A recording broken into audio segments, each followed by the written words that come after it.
The question is for what value of n a raised to power n plus 1 plus b raised to power n plus 1 divided by a raised to power n plus b raised to power n is the arithmetic mean of a and b. हमें यहाँ पर n की value find करनी है for which this will be arithmetic mean of a and b, right? So we know that कि जो हमारे पास arithmetic mean होता है, अर्थमेटिक मीन जो होता है वो हमारे पास क्या होता है between A and B, A plus B by two होता है. बट हमें गिवन ये है कि हमारा ए एम तो ये है, it is given that a m is equals to a raise to power N plus one B raise to power N plus one upon A N plus B N. तो यहाँ हम क्या करेंगे, a m की value put कर देते हैं. तो ए एम होता है हमारा a plus B by two and right hand side पे आ गया a raise to power N plus one B raise to power N plus one upon A N plus B N. तो अब इस equation से हमें एन की value find करनी है. तो पहले हम करेंगे cross multiply a plus b into a N plus B n and right hand side पे two a raise to power N plus one two b raise to power N plus one. यहाँ से क्या आएगा, a raise to power N plus one plus a b raise to power n b A N plus b raise to power N plus one हो जाएगा. And right hand side पे है two A N plus one two B N plus one.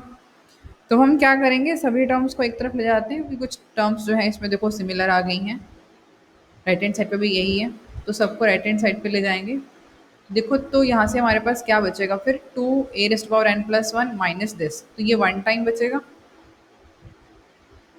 Plus B rest power N plus one, ये दोनों terms minus की हो जाएंगी, A B N minus B A N is equals to zero. अब इसके बाद हम क्या कर सकते हैं, हमें फाइंड करनी है एन की वैल्यू.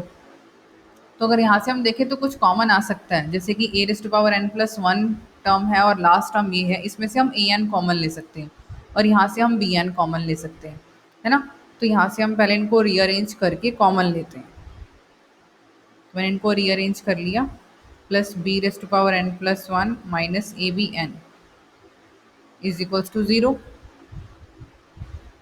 सो फर्स्ट से हमारे पास कॉमन आएगा ए रेस्ट पावर एन, तो अंदर क्या रहेगा हमारे पास a माइनस बी प्लस इस टर्म से हमारे पास b rest to power n common आएगा, तो अंदर क्या रहेगा हमारे पास b minus A is equals to zero.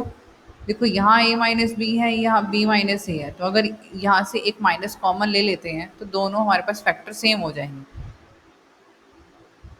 तो माइनस कॉमन ले लिया हमने यहाँ से, तो यहाँ पे a माइनस बी बन गया.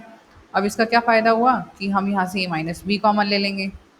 So a minus b a n minus b n is equals to zero.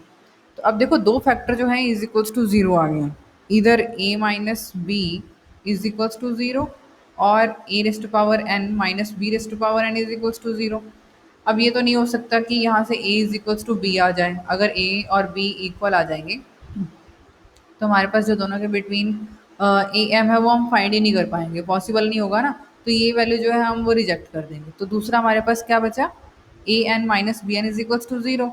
तो it means a N is equals to B n. अब इन दोनों से हमें फाइंड करनी है वैल्यू एन की. अब यहाँ से अगर आप देखो तो आप फिर से यही जो हम पढ़ते हैं एक्सपोनेंट पावर्स का रूल, तो उसके according A and B equal आने चाहिए जो कि यहाँ से आए थे. बट हमें ऐसा नहीं करना, तो हम किसी रिजल्ट पे नहीं पहुँच पाएंगे ना. तो अब क्या करेंगे, हम B rest to power N को इसके डिवाइड में ले आते हैं. राइट साइड पे रहेगा वन, यानी कि बोथ साइड हमने B rest to power N से डिवाइड कर दिया. ठीक है.